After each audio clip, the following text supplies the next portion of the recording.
صراحة هي سلاح ذو حدين. هلا أول شيء أنا من أنصار إنه كنت ضد إنه يصير أندية الدرجة الأولى هي 8 فرق.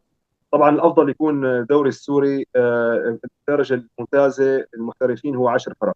أول شيء تتوزع اللعيبة على الأندية أكثر، ما بتشوف اللعيبة رايحين على ناديين أو ثلاثة.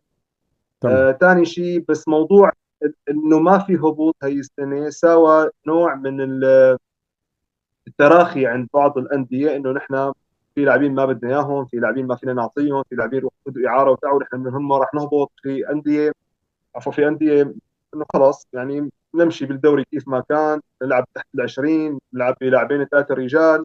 هذا الشيء رح ياثر شوي على موضوع المستوى اللي راح يصير.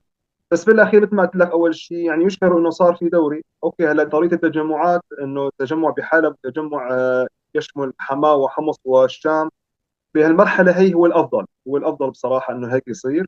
بعدها بعد ما يصير الدور الاول من هو الذهاب والاياب، بعدها بصير الفاينل فور، بصير ان شاء الله يعني تلاقي المستويات بتصاعد، لانه هلا اللعيبه بتعرف انت كلياتها قاعده.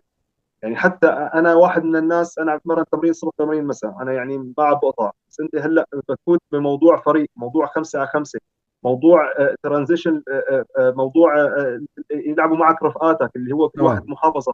هذا اكيد كان بده اشهر، بس ان شاء الله ان شاء الله نقدر نتلافى القصص هي في موضوع الدور الاول بده يصير. تمام. طيب كابتن أنس، في حال حكينا بفكرة أنه يقام الدوري، يعني موضوع الدوري بتجمعين، ممكن فرق ما تقابل فرق، ممكن صح مزبوط، ممكن بوجود صح. مجموعة الشهباء، مجموعة الفيحاء خلينا نسميهم. لو مثلا فكرة انه جمعنا الفرق كلها ضمن تجمع بحلب، تجمع بحمص او بحما، واحد من اثنين تختلفوا عليها على انه ضفة بده يكون، وتجمع بدمشق مثلا، او 4 تجمعات، الفرق كلها الثمانية بتلعب ضمن 4 تجمعات. ما ممكن؟ وبتعطي إطالة للدوري، لعمر الدوري، بتعطي منافسة، بتعطي متعة جماهيرية. هلا هو اكيد ممكن هذا الشيء، هذا مثل ما تقول انت هذا بزمان، صار من زمان، صار وقتها بالفاينل فور صار اربع فاينل، تجمعات تماما. تماما. واحد بحمص بأرض وكان كل اثنين كل بحلب. بأرض كل فريق من فرق الفاينل فور بالضبط، وكان من أمتع الدوريات. آه، وقت اهلي حلب اخذ الدوري وقتها هي السنه، بالضبط هي وقت بالضبط. اخذ. هذا الشيء كمان بصير استاذ مالك. بس هو المشكله انك انت وقت ما بتساوي تجمعات وتلعب الفرق كلها تتجمع، اللي هي 8 فرق تتجمع بمحافظه وتلعب، فانت تقريبا راح تلعب يوميا او يوم يوم لا مباريات. وانا بتاكد كل اللعيبه وكل كل اللعيبه بشكل عام ما انا قدرانه انها هي تعطي مباريات يوم يوم لا او كل يوم، خاصه بفتره التحضير القليله. مجاهزة بدنيا يعني. تماما انا متاكد ما حدا جاهز بدنيا. يعني اوكي الله يعطيهم العافيه، عم بيصير دوره تحرير كثير حلوه بحلب وعم بيلعبوا الانديه تماما. وعم بيحتك اللاعبين، هذا الشيء عن جد بفرح القلب. بس بالمقابل انت عم تحكي بحق الشام وحمص وحماه ركود تام. مشكلة.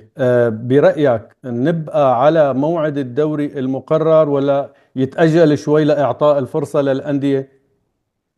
هلا الافضل، هلا بما انه الدوري هو بالاخير رح يكون شهر ونص او شهرين، الافضل هو يتاجل شوي. لانه انا اعطيك مثال. يعني مثال نعم. نادي الكرامه، نادي الكرامه إحنا ما في اداره، يعني هلا نحن ما عارفانين شيء. يعني انا بحماه، توفيق مسافر باربيل، عمر باللاتيه، رافائيل مسافر بحلب، ما مجتمعين، ما ما بنعرف مين، معروف مين، ما لسه ما معروف مشكل مين مشرف لعبة، مين مدرب، مين. ولا شيء، ولا شيء ابدا ابدا. طبعا شغلات ما بيقولوا يعني فرديه عم بتصير، عم بينزلوا اللعيبه بحمص اللي موجودين، عم بينزلوا على الصاله يشوطونا شوي، انا بحماه شوي، عمر باللاتيه شوي. بس هذا ما له حل، لانه بالاخير ان شاء الله بتتامل انه الاداره تشكل بشكل سريع، انه انت ونتمنى انه يتاجل الدوري بصراحه، نتمنى لانه ولا غيرنا. يعني هلا شفت انت نادي الجيش تقريبا امبارحه بلش، تمام. نادي النواعير من يوم بلش، نادي الكرامي لسه ما بلش، نادي الوحده من اسبوع بلش. انا بتمنى يتاجل شوي الدوري مشان نظهر بمستوى احسن.